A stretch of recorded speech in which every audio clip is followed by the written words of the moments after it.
یہ زندگی میں وہ ٹائم ہوتا ہے، اور پردیس میں رہنے والا اپنی زندگی دے کر پیسہ کماتا ہے، اور جب پیسہ آ جاتا ہے زندگی نہیں رہتی۔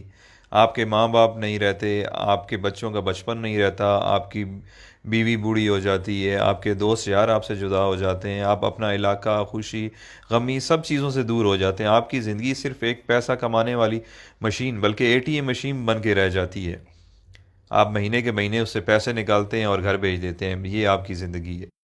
پردیسی بندہ جب 1 2 سال بعد گھر واپس جاتا ہے تو اسے سب کی شکلیں تبدیل ملتی ہیں، بچے بڑے ہو گئے ہوتے ہیں، جو جوان ہیں وہ بوڑھے ہو گئے ہوتے ہیں، اور اس سے بڑا ظلم کیا ہوگا کہ وہ جب واپس آتا ہے ملک سے، آتے ٹائم گھر والوں کو کہتا ہے اچھا میں چلتا ہوں، 2 سال بعد فلاں مہینے میں آؤں گا۔ اس سے بڑی زیادتی اور کیا ہو سکتی ہے؟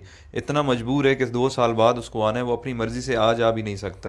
اچھا، جب ہم پردیسی چھٹی جاتے ہیں تو گھر والے بھی مہمان کی طرح ٹریٹ کرتے ہیں، آپ کی صحیح غلط ہر بات مانتے ہیں کہ 10 15 دن کے لیے آیا ہے، جو کہتا ہے سن لو، اور دوسرا پیسے بھی تو دیتا ہے۔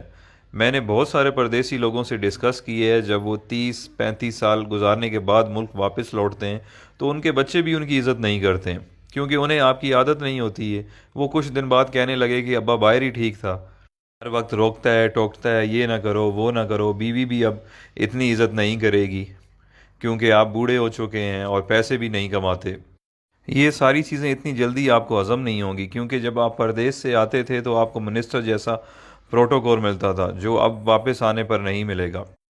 آپ کچھ دن تو ان سب لوگوں سے لڑیں گے کہ میں نے آپ کے لیے زندگی ملک سے باہر گزار دی، میں نے یہ کیا، میں نے وہ کیا، بٹ سب نے یہی کہنا ہے کہ آپ نے کچھ نہیں کیا، بلکہ آپ کی وجہ سے ان کی زندگی خراب ہو گئی ہے۔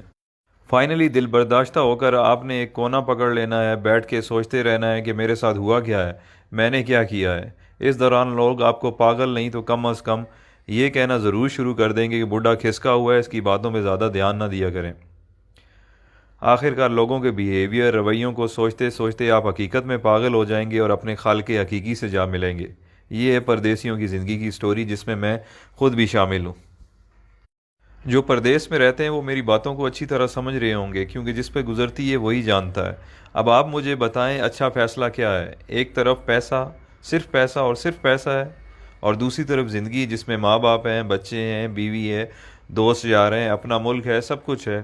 اللہ تعالیٰ نے ہمیں اتنے عظیم لیڈرز دیے تھے جن کی وجہ سے ہمیں اپنا ملک مل گیا، بٹ اس کے بعد بدقسمتی سے ہمیں اتنے بے ضمیر لیڈرز ملے ہیں کہ ہم اس ملک میں رہ نہیں سکتے، ہمیں کام کے لیے، روزگار کے لیے ملک سے باہر آنا پڑتا ہے، جبکہ ہمارا ملک وسائل سے مالا مال ہے، بٹ ہم پاگلوں کی طرح جیے فلاں بس نعرے لگانے کے قابل ہیں، اور یہی ہماری اوقات ہے۔ جس دن کرپٹ لیڈرز کو آپ نے جوتے مارنا شروع کر دی، اس دن آپ کو کمانے کے لیے ملک سے باہر نہیں آنا پڑے گا۔ یہ کرپٹ لیڈرز اپنی اولاد کی غیر موجودگی میں علاج تک نہیں کرواتے، اور ایمانداری سے پردیس میں ایک محنت مزدوری کرنے والا غریب انسان اپنے ماں باپ کے جنازے پہ نہیں پہنچ سکتا۔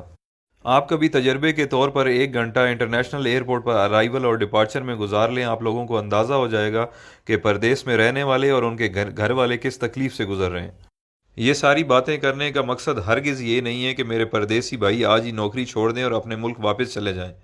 میں صرف یہ سمجھانا چاہتا ہوں کہ آج سے پلاننگ کریں اور باہر رہتے ہوئے کوئی چھوٹا سا کام اپنے ملک میں شروع کر دیں، تاکہ کچھ عرصے بعد اپنے ملک واپس آنے کے قابل ہو جائیں۔ آئی مین کہ اتنے وسائل ہو جائیں کہ آپ واپس آ جائیں۔